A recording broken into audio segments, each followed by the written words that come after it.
Turkey calls with Robin.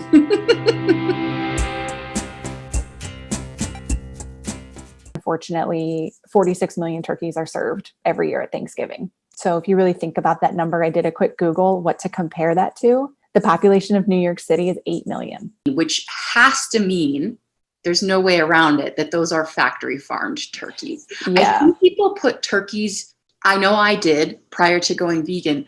I don't think I thought of turkey manufacturing in the same way. I don't know why, but somehow that they're at some holiday ranch, having a grand old time until they're very humane, ethical slaughter. But that's unfortunately not the case. It's just as horrific as with chickens or any other animals that people eat on a more regular basis. And the cholesterol in turkey, it's kind of seen as a little bit of a healthier animal to consume, but in fact, it really isn't. So for our tradition, we every year adopt or sponsor one of Farm Sanctuary's rescued turkeys. And this year we picked Venus. My sons and I, we picked Venus to adopt and sponsor. We had the opportunity to visit the Farm Sanctuary a couple years ago, my family and and I loved the turkeys at the Farm Sanctuary. I don't want to say they were my favorite, but they were kind of my favorite. They're the sweetest, and they made these cute little kind of purring noises. We had our hands out with grass on them. So my son was able to just feed the little turkey, just nipped it right out of his hand.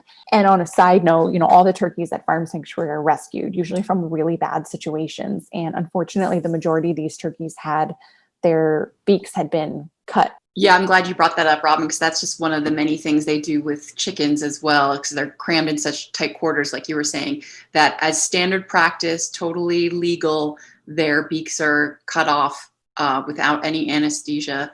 And that's just part of the factory farming routine. And if you're listening to this and you're thinking, maybe that part of it doesn't bother you, maybe that's not something that's on your mind, we would encourage you to look a little bit more into it, look at the numbers, look at the impact that those farms have on communities around them, the people working in those farms. It goes beyond just the treatment of the animal, it's the treatment of the planet, the workers, and at the end of the day, like Jules mentioned, in terms of the health, eating turkey isn't even ideal for us as humans. And so it doesn't really have a purpose, that whole system.